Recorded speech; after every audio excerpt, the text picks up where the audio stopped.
Good morning, world. You're in the office with Joseph Skoda, Dr. Joe Skoda in the house. Hey, how you doing today? The last couple, not just months, but last couple of years, sometimes throughout our lives, we fall into this panic mode. Or maybe we don't, but society seems to. We're frustrated, we're scared, we're frightened of the unknown. I understand the pandemic has happened, maybe it's still happening in your neck of the woods, and people are scared. And when you're scared, sometimes you make irrational decisions. For instance, getting your children vaccinated against something they should not be vaccinated against because the shot hasn't proved effective for adults. Why would you give it to kids? That's a whole different story. I don't want to get politics, but darn it, pay attention before you run out and do what the masses do. Or worse yet, run out and do what the media says you have. Come on. I remember about a year, maybe a year and a half ago, we had that toilet paper shortage.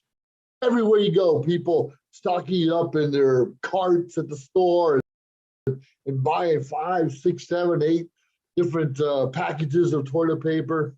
Well, I thought I'd be smarter. Hey, I don't need to run out there in the store and stock up for all these things. I'll just pay a little bit extra and have it shipped to my house, right? The price was going up anyways on toilet paper. You know what I did? I answered one of those ads on probably Facebook. I spent a lot of time on Facebook and other social media.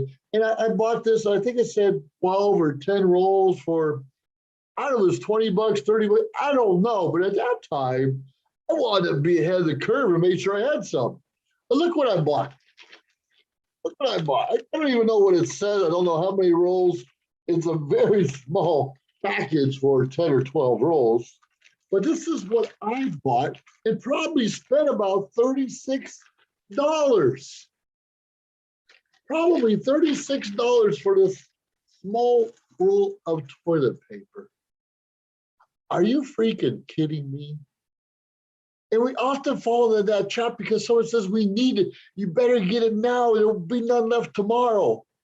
And quite frankly, where we live sometimes, we do see some of the shelves empty of food, especially meat, real food or bacon, something a lot of us enjoy. And now toilet paper, it's kind of scary out there how we get in this panic mode and we have to stockpile things.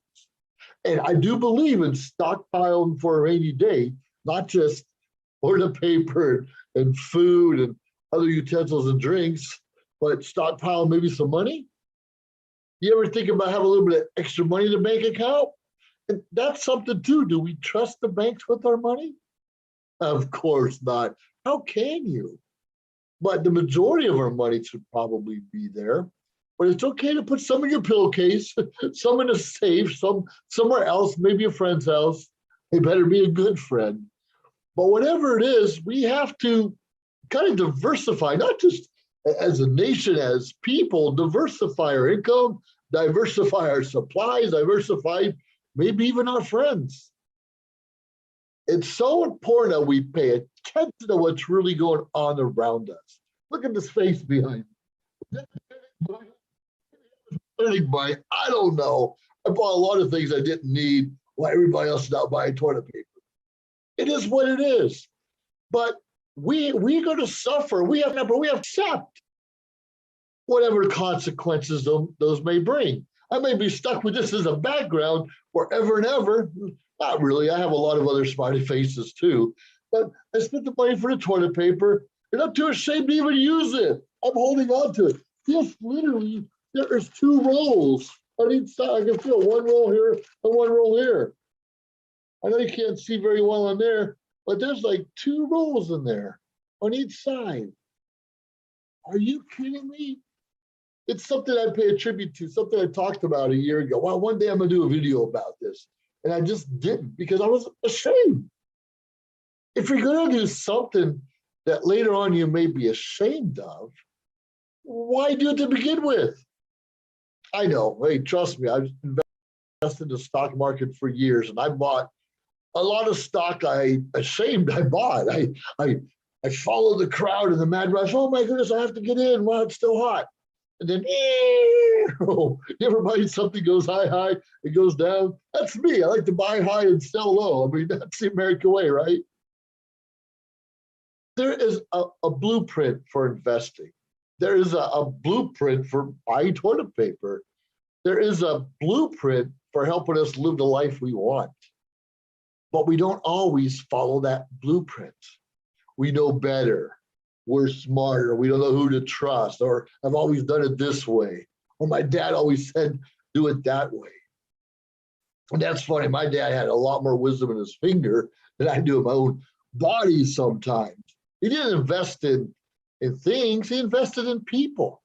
He spent his time, effort, and money in investing in his kids, investing in his nieces and nephews, investing in other people. He would stop beside a road and change your tire in the middle of the night in the middle of the rain, or he would loan you some money or give you some money and not tell anybody else about it. That was, I don't know if it was a pride about him, but there was something. He knew he would never get that money back, or someone would change his tire later on, but he kind of paid it forward. And even though he only lived till he was 61, in fact, this is the weekend he passed away about 16 years ago, he was smart about reading people. Now, we're all teens, we know the punks in the neighborhood, and we know who we can trust or can't trust, or do we? Do we really know who we can trust and not trust? No, that's what our mom and dad's for. So you stay away from him, or you watch him, or I wouldn't do it if I were you. We often listen to people we don't know, listen to the media, listen to, I don't know, people with the biggest mouths than our own families who've been there, done that, who love us, who want the best for us. Now, don't get me wrong. If I was going to open up a shoe store, I would never ask my dad how to open up a shoe store, because he'd never done that before. He was a hard worker factory man for General Motors for 35 years. I would never ask my dad how to start a lawn mowing business, but then again, maybe I would, because he'd know what kind of a lawnmower to purchase. He wouldn't know who to solicit for customers and which neighborhoods to stay away from. He was smart in a general sense. And a lot of us are smart in a general sense, or we think we are. Because if we were so smart, we would not be buying that toilet paper. We would not be buying funny faces in our background, maybe even a funny hat. I've added to my hat collection at least a dozen hats in the last year, at least a dozen. And I wear them all. I wear them all when I do videos like this. I wear them all in speaking engagements. I do a lot of speaking engagements. In fact, next week I'm doing a keynote speech. It's going to be in Texas, yet I'll be in California, because it's on a virtual format like this, for about an hour, probably for 300 or 400 people. But it's something I get good at. And you get better at speaking by speaking more. You get better at doing videos by videotaping more. You get better at keeping your time management in place by challenging yourself even more. Yeah, that's kind of how it works in this world. We have to, what do you say, practice till you get it, or fake it till you made it, or whatever. When we practice something, we get better. Now, you may disagree with me if you have a child at home trying to learn the drums or the sax or the trumpet. You might, oh my goodness, it's getting worse and worse day by day. Yeah, that's kind of the way we have to go through. We have to go through those ups and downs in our life, those hills. And we know we want our life to go perfect, straight up, or we're constantly making more money, better friends, better relationships. But it usually does one of these turns. We know that as adults. Should we tell our kids this is going to happen, or should we just tell them and expect them to soar for the moon? That's a good question. I have granddaughters, and boy, I want them to soar to the moon fast. And I don't know if I really want to tell them that there's going to be bumps in the road. I'd rather have them hit those bumps first and then say, yeah, sometimes that happens, but keep shooting on. I feel if we're going to tell people they're going to have all these challenges right away in life, they may not even try. like network marketing. I'm a network marketer. I'm into direct sales. I've been doing it for many years. I've had some success, some not so success, some success, some not so success. And I actually had to hire a coach who, and I know I've seen people make it and not make it. And it seems like we hear everyone's an overnight success. Yeah, overnight success could take 10 years. It really can. But success is success. If it takes you 20 years to get your degree, you still got your degree. If it took you 5 years to get the dream job you want in your life, it still took you 5 years. So what'd you do during those 5 years, those 10 years, those 20 years to get where you wanted? You probably had some of this in your life, didn't you? I know I still have some of this in my life. And I'm okay with it. I'm in a comfortable place now. I've got a beautiful roof over my head. I'm driving a Lincoln, and my kids are taken care of. And trust me, if you see the whole picture of me, I eat pretty well most days. Most days. We get to wear fancy shirts like this. And so I'm doing okay. But not all of my family's doing okay. Not all of my friends or even neighbors are doing okay. Some are doing better than me, don't get me wrong. I know a lot that are doing better than I am. But I believe strongly that God blesses us by serving others. When I serve you, change your tire like my dad did, change someone's tire in the middle of the night, in the middle of the rain, that's a blessing God gave through my dad. And I'm sure my dad's been blessed over and over again. After all, he had me as his oldest son. How can he not be blessed, right? Right? My parents were in love, madly in love. Even my mom died at an early age of 37. But they loved each other so much, it kind of sick. I mean, it's three teenage boys, and parents are all over each other all the time. It kind of grosses you out. Boys or men, we don't want to see that kind of stuff. But I think we all need that kind of stuff in our lives. When we stop appreciating each other, when we stop acknowledging the little accomplishments, when we stop remembering why we fell in love to begin with, that's kind of when life doesn't just do this, it kind of takes a downturn. And when life takes a downturn, it's a good idea to have someone to talk to.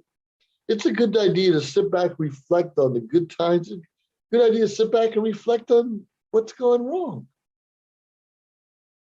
Things don't always go as we plan. Even I know a lot of millionaires. I'm not a millionaire. I'm not a millionaire yet, but I know several millionaires. And some are extremely happy. They made some good decisions. Life's good, and they'll tell you about their ups and downs. And others just kind of keep buying and purchasing things to try to feel something missing inside, something missing in their heart. And some of them are even married. And it's okay. You're allowed to have nice things. That's why God gives us a brain and opportunity to go out there and have nice things. But don't forget to serve your common neighbor. We're supposed to love our neighbors we do ourselves. That's not easy. No one said you had to like them. No one said you had to like them. You don't have to like your kids sometimes, but you're supposed to love them and respect and still do the common courtesy, what the golden rule, do unto others as you hope is done to you. You know what I'm talking about. Regardless of how they may make us feel sometimes, we should feel good about serving. We should feel good about giving. Now, don't get me wrong. Please don't get me wrong. There are a lot of people that will take advantage of you and I giving. A lot of people expect us to feed them every day. A lot of people expect us to drive them here on a regular basis. A lot of people would expect us to pay their bills. So we do have to set boundaries, and only you know what that is for you. Even the multimillionaires, they want to hold on to their money. They don't want to constantly give out, but they understand the importance. When you give out, it kind of comes back to you. It really does. It really does. But if they gave out all their money, it could take a long time to come back to you. Now, business owners deserve tax breaks. They hire employees, right? The employees, they pay the taxes, so the taxes are right there. And they have all this overhead and different things. No one should get away without paying anything. And you and I could start a small business and get certain tax breaks too. I do. You don't think this, I'm using a Zoom platform. You don't think I write off this Zoom platform each and every month? You better believe I do. You don't think I can write off this hat and this shirt? You believe I do. I can write off the internet. I can write off gas mileage while I'm doing different events. You bet I do. And you bet I can. And you can too. So stop pointing the finger at, oh, my life is falling apart, or I followed the masses, it didn't work out, and I'm going to do what they're doing next because I don't want to be left in the dust. Another one bites the dust, and another one gone, and another one gone, another one bites the dust. Yeah! That's Queen, good song. Use our brains. Use that little noodle up there that God gave you and try to expand it. Sure, this is an entertaining video, but it's given some little bit of tidbits, key bits, bites of information that we can all use to have a better life. You want to know how to start a great business? You associate yourself with people who are starting great businesses right now or already been there, done that. You look for people who have similar goals and desires that you have, and you want to follow suit and become one of those great people. You want to go back to school, and maybe you haven't been in school in 10 or 15 years and you kept failing. All right, who hasn't failed at something in their life? But come on, we can rethink and spend a little more time studying, or maybe, well, like I said, actually studying instead of partying, or find that right study group. None of us can succeed or have a long-lasting success on our own. None of us can. We all need accountability partner. We all need a coach. We all need continuously be fed something that's going to make us want to grow. That's going to make us want to get up in the morning. That's going to make us want to do something that someone else doesn't want to do. We have a Super Bowl coming up, football, National Football League in the United States. I mean, it's, football, soccer in most other countries, but it's what we have, and a lot of us love it. We grew up with it and we love it. And I know a few years ago they started this kneeling craze in the NFL, and they were almost shaming the other players to do it too. Well, you have to because we're standing up for these rights and that, and they really irked the majority of the American people. They pissed off a lot of us that just want to watch the game and leave your politics out of it. And not just football, but basketball and other sports do the same thing. And actors, who are they? And they think they're important, they can do the stuff too. But it gave a lot of us a bad taste where the NFL, a multi-billion-dollar industry, can fall down and allow these kind of things to happen. They lost a lot of money for a couple of years. Now they're kind of making a rebound. You know what they did? In the beginning of all the games, they would show people kneeling and then they would start the game. And my understanding is they just stopped promoting, they just stopped showing, they just stopped giving reference to those kneeling, and just wait for that to be over with. And they focus somewhere else, and then they get to the game. Not to give recognition to, come on, guys, get up. We understand we have issues in our country. We probably will have issues 20, 30, 50 years from now too. But it can get better if we stop focusing on the negativity. Why can't we focus on what's good? Why can't we focus on the good nature of people? We keep beating someone down over and over again and making them feel inferior or not worthy or loser, right? Yeah, they're going to get angry. They're going to fight back. They're going to give you they're going to cold cock you when you're not looking. Give some of the reason to, why does it say hi to you? Or why can't you just walk up and say, hey, how you doing? Hope you're having a good day. But when you ask someone how they're doing, you may get an honest answer. So be careful for that one. You and I aren't perfect. Of course not. Our parents, our families were not perfect. Of course not. And hopefully you grew up in a loving family like I did. Not just our parents loved us, but our aunts and uncles, our cousins. We spent a lot of time with our cousins, so there's always love there. And in our neighborhood, we played football 300, 320 days a year in my backyard most of the time. Sometimes you play in the street, maybe a little bit of baseball or something else. But all the kids got together and did it all the time. All the time. And it's what we did. Sure, you always have one kid was bigger than the other one, or someone more of a bully and someone maybe more of a ladies' man. We had all those kind of things too as kids. Well, we got down, looked at each other, we're just sizing up one another. So how am I going to take you? I'm going to go for your legs, go for your shoulders. Yeah, and the problem is when you play with the same people over and over again, you know each other's flaws. I know every time I go for that person's legs, I'm take him down, and he knows I'm even coming for him. There's nothing he can do about it. We're going to know about each other's flaws, but we're also going to know about the good things about each other. We're all also going to know whether you have flaws and I can beat you all the time at football, or you can beat me at, I don't know, bowling or baseball. It still should be somewhat of a trust, a mutual respect, a time we can go out and look at one another and say, yeah, I'm going to get you this time. You got me that time. I'm going to get you next time. Anyways, in this world, there's a lot of chaos. And we do a lot of panic buying. And even though we grow up in loving neighborhoods and playing ball together, maybe chase the same girl around as kids. And later on, we're angry with each other. We want to fight one another over this toilet paper. We want to get some fancy smiling faces in the background and different things that we do. And it's okay. But we only have one life to live. Don't live it with bitterness inside yourself. Live a life that you're proud of, that your kids are proud. Yeah, Dad, he was a hard ass worker. He was always doing something. Now I haven't done a physical labor job in 20 years or so. Sure, I still tinker around in my car and do a little cut wood and a little remodeling around the house. But I haven't done those kind of jobs in a long time because I don't want to anymore. I don't have to anymore. I made a decision not to get my fingers all greasy and oily or paint in my hair like I once upon a time had to. But I know what hard work is.